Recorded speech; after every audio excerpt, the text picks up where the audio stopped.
alone. I don't know what I should do, and I wish you would be right here with me. My mind is filled with pictures of when we used to dance, but now I don't know where you are. I missed you so bad, won't you come back to me? I've got you in my head, you're all that I see. I've lost all my chances, I know that I am too late. I'm thinking of you, I'm thinking of... Hey guys, welcome back. Today's Monday, Martin Luther King Day. My kids, well, Allison is out of school today and Heather. But it is a snowy day, and this is the first snow we've had in a couple of years. Last year they didn't use one snow day at school. But I'm pretty sure they'll be out tomorrow, considering the road is a little white. But it's so pretty. Lexi and Hunter are on their way over here. They are going to play in the snow with Allison. He's got four-wheel drive, and they just wanted to come over here. So I was like, okay. But anyway, I was just going to show you guys how pretty. There are 4 things in this world that I can look at, and it lets me know that there is a God. And snow is one.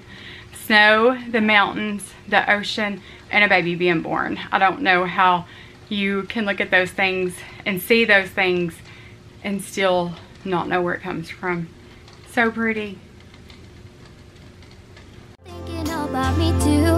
Now it's too late. I know it's too late. I'm out of time. Whoa!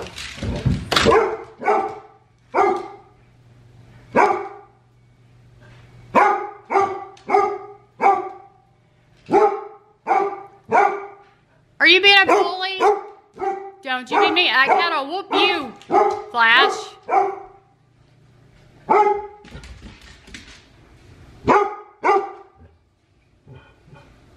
But this house is terrible. We need to do some cleaning. I'm gonna do some cleaning. What are you gonna do today?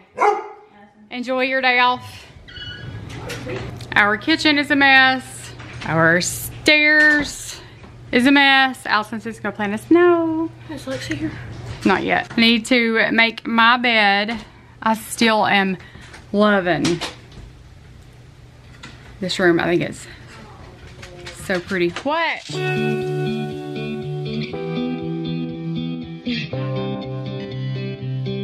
Every guy I've met, we fell in love at a bad time.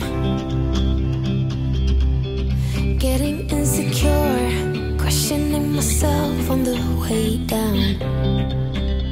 Now I'm so tired of breathing underwater. We went to At Home yesterday and I got some t-shirt sheets. I love those. I think they're super warm. So I just got gray. I just wanna float like a ship made out of paper. Right now I need to take care of myself, comfort in myself, like a roller coaster. One week I am up, next one I'll be down. But I'm getting closer to a stronger me, feeling free. Like a... Still got to paint this wall and I'm gonna get those tools up. But then I've got this dresser and it's just oak, but it's not, I don't think it's like real wood. I don't know, it's just kind of like flaking on top. So I thought about painting that. It'll be on a white wall, so I don't know. But it does kind of match the trim, maybe a little bit. I don't know, it just needs some work. I'm gonna clean this mirror, it's got some smudges on it. I just wanna float like a ship made out. Well, my donkey picture, I want this like maybe above the safe, above the window or something. Then these 2 pictures, I loved these. They were hanging in Alden's dad's house and he actually gave them to me before he passed away. So I just love them because it's old, like barnwood framed, and it's just old pictures. So those are special to me. I lost my ways, no words to say. You're on my mind, and time flies by.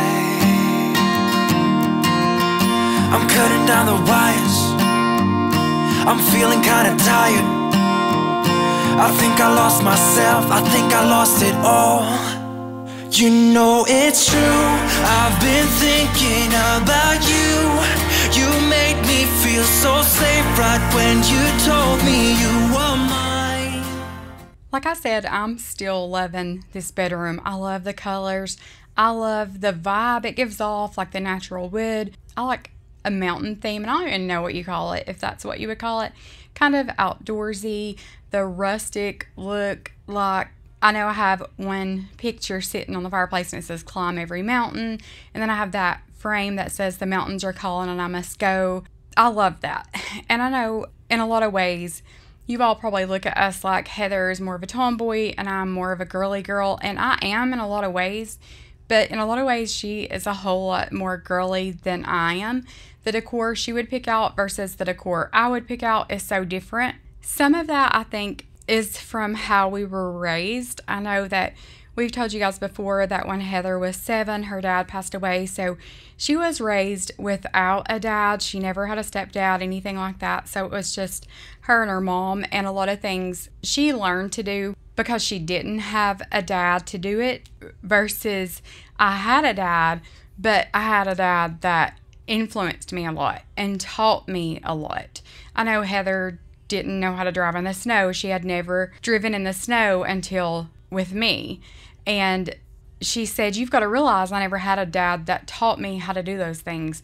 Whereas I did have a dad that taught me to do things like that. My dad always raised me to protect myself, to be prepared. This is why I have a safe and why I have a lot of the things that I do, because I had that influence in my life. My dad put me in a straight shift truck and told me to go to drive it, to learn to drive it. And it wasn't in a parking lot, and it wasn't on a little 1-lane back road. No, he put me on the road and told me to figure it out. And I remember sitting there and his truck would die over and over again, and I was so embarrassed, but it taught me and I learned. He taught me to drive in the snow, and he taught me to do a whole lot of things, and with that came the influence of a man, a dad. I know Alden and I were talking one day about how we had watched Shiny Happy People, I think is the name of it, and we were talking about the umbrella of protection. It's supposed to be God, and then the husband, and then the wife, and then the kids, and that how they were explaining that on that show. And I said, you know, I somewhat agree with that. It's just how I was raised. I'm not saying it's right and you're wrong if you don't believe in that. But I do believe that God is our protector, and the husband is the wife's protector, and the parents are the kids' protector. I believe that that's the order of protection, not control at all. Not necessarily control. I don't think the husband should control the wife. None of that. I'm not getting into all of the things that they believe versus what I believe, but I do agree somewhat with, in the order of protection, it's God, husband, wife, kids, things like that. And Heather said, I don't agree with that. And she was explaining why she didn't agree with that. And she was like, well, you all have got to realize I wasn't raised with a dad. Like, you all were raised with a dad and I wasn't. And I protect myself, and, you know, very independent in those ways, where I guess I was raised. They brought us the jerky. I saw some left.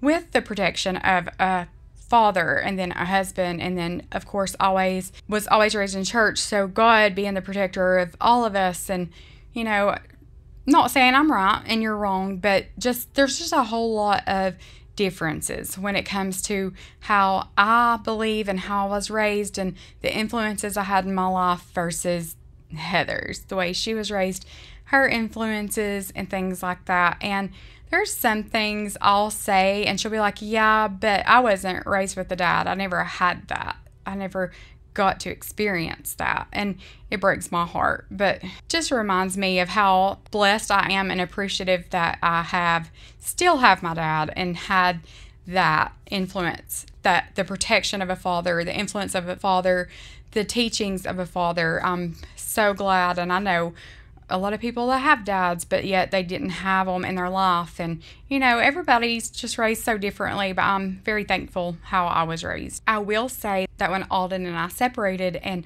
all of the weight of kids and just being independent fell on my shoulders and I was on my own and I didn't have that protection and that influence anymore of a husband, Heather was very independent. She was raised to do things herself and to be independent. So I feel like with her being my best friend, she was very influential on me as far as how to be independent and how to be okay with doing it yourself.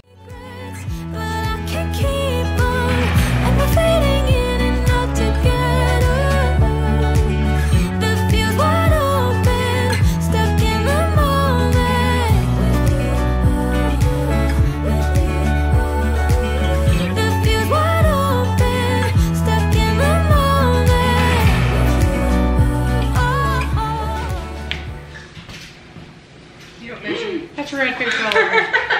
Mama! That's not even vanilla. That's not vanilla. That's Okay, guys. Look, red food color. She did it on this. Well, I think it was vanilla. Go! Where is the vanilla? In my defense, they do look alike. Let me see the vanilla. My gosh. Is it red? Yes. Look. It's okay. It's not going to change the taste. You better be glad it wasn't yellow food color. Look at that. Lexi, I'm going to make you some pickled eggs. Are you? You like them, Hunter? Oh, super question. Although, It's kind of pretty. okay, so do you Stop. pop it with a spoon? Did you get? No, Hunter. Stop. Oh, it did. No, he did it before you put them in. Yeah, it did. It popped. I heard it. That works. Huh? Did you hear it? Yeah. Oh, they are a size. That's cool, isn't it? Can you hear the pop? No, don't crack it, but you can hear it. That's genius. Wait, do I? Tonight we're running on the right track. I was going to boil my eggs in the Instant Pot. When I made pickled eggs the first time, I was asking you guys how to get the eggshell off. And I can remember people saying salt in your water, baking soda, ice bath, vinegar in your water, like all kinds of things. And I was like, oh gosh, which one should I use? And then I remember somebody telling me to take a spoon and tap on your egg on the big end and you'll hear a pop. And when you hear that pop, it like separates the membrane and then your eggs will peel easy. So I was like, okay, I'll try that one because that one's just like different, you know? So I tried that and they fell, literally some of them fell out of the shell. They just slipped right off. So if you've never tried that before, if you can listen closely, you can hear that pop when I was doing those eggs before, but that worked so good. And I fixed eggs in the Instant Pot before and had a hard time peeling them. So I do 100% give credit to the lady who told me to tap on the egg until it pops, that it'll make it so much easier, because it did. But I made 72 pickled eggs the first time, and my kids went through those within a week, seriously. And I would much rather them pull an egg out and eat it. It's just protein. It's not a bunch of junk. It's not carbs, candy, all that. So I was going to go ahead and fix them some more. We are on Idiots. We're idiots. We are fixing to drive in our snowstorm. Is this considered a snowstorm? Yeah, I think so. We've probably got about 8 inches so far. And it's still snowing. Yeah. So Hunter took my Bronco earlier out and it did really, really good. So I've got all the confidence in the world that we can make it there without putting this thing in a ditch. But we're going to go to Hobby Lobby. That's where we're headed because I've got some shirts I've got to make and we're bored. We're in the house bored. Bored in the house, in the house bored. So anyway, and I think we're going to get pizza or something while we're out for supper. Anyway, we're just going to bring you along with us. I wanna hear you say that you only want me. Oh, that you only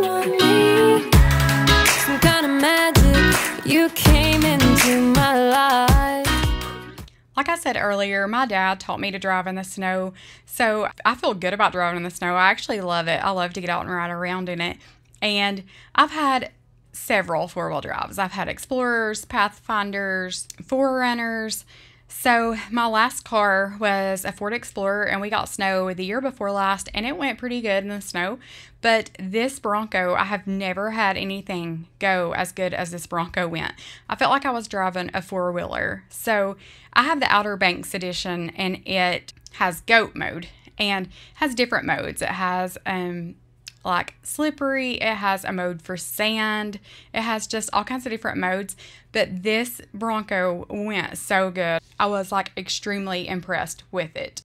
Tell me I'm the one you think you know. I wanna hear you say but you only want me. But you only want me. Don't need to tell you, you see it in my eyes. I wanna travel. And just remember, as you're watching this, it's sped up. Even the slow parts are sped up. I was creeping. I was probably doing like 10 miles an hour. But when I watched this back from where I sped it up, I was like, Heather, they're probably going to think I need to slow it down. But I promise I was not driving that fast. It's you and I, and the stars in the sky, and the heart of the motor. It's so much better off alone. If I could live all my life tonight, we're living on the road. I wouldn't die, 'cause there's nothing I want more. I wanna stay by your side. Show the parking lot. We're going to be the only customers. Why would they not close? You can't For make somebody no like money, us? I guess. I mean, they're paying their employees for nothing. There's one other car in the parking lot at the Dollar Tree. And where would you like to park, ma'am? Just wherever. Give me what looks easier. Oh my god. What, I don't know. We just park right here. I just pull the one that you can pull straight through. There's been nobody here. Look, there's no trucks.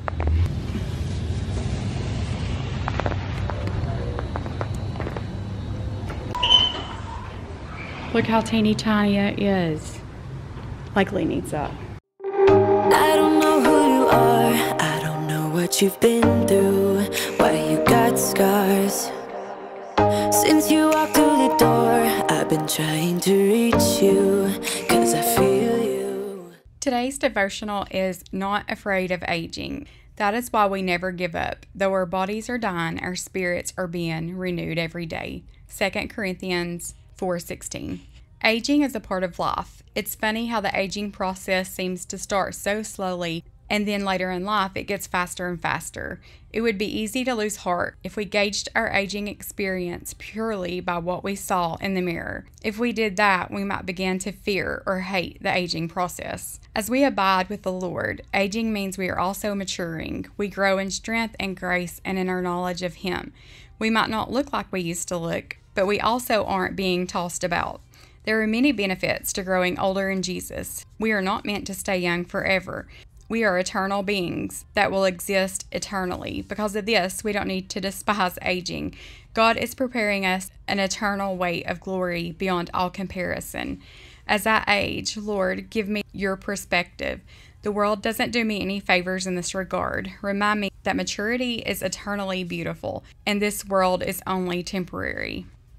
I've noticed lately, especially since losing weight and just going through a lot of things that I have, that I've aged. My hair is turning gray. I can find gray hair now. And I remember being 40 and not having a gray hair. But as I dry my hair now, I see gray in it.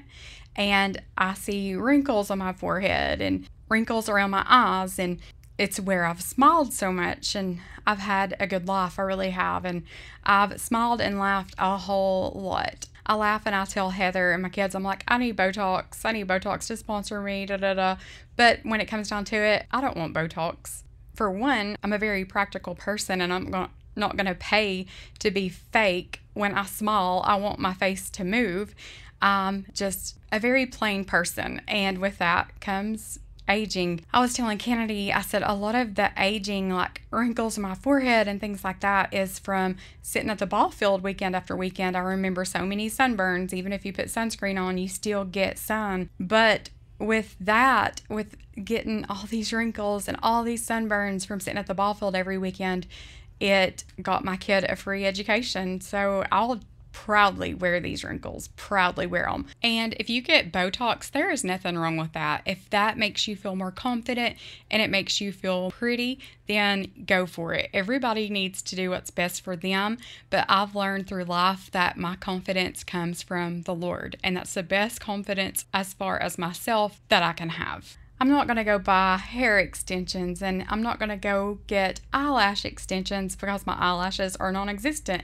I know it's not pretty to look at, and it would probably bug a lot of people, but I don't care. I look at the gray hair, and I look at the wrinkles, and I look at even my saggy, stretch mark stomach. It grew 4 beautiful, healthy babies, and I'll proudly wear every scar, every mark, every wrinkle, every gray hair that I have. Some people don't get that chance, and I thank God every day for it. I know a lot of people look at it like it's ugly, but I look at it as every single mark on my body that's imperfection came from Him, and I am who He made me to be, and I'll proudly wear it. But thank you guys so much for watching. I hope you guys enjoyed it. It was just a boring day in our life, really, but we don't get snow often, so I wanted this video a lot for us to just look back on, because we probably won't get snow again for ages. But anyway, I hope you guys are staying safe if you're getting slammed with snow or rain or whatever, but we are enjoying it over here until we get that electric bill in the mail for sure. But I love you, Jesus loves you, and I'll see you in the next one. Here in the waiting, wandering and fading, I know there is something more than this. I think I am ready for doing some changing. Oh God, there is something more than this. You can have all the world. I wanna be a shining light, live a life that shows through the darkness, a fire burning in the night, be a hope for the world so broken, be a friend to the lonely, the joy that He showed me, make the broken things new. Yeah, the only hope for you and I wanna have the heart of Jesus. Yeah, I wanna have the heart of Jesus. Keep my windows open, I hear the cries of the broken. I know they were made for more than this. I see all the fire and smoke, and their hearts are losing hope. Yeah, I know it's hard. I wanna be a shining light, live a life that shows through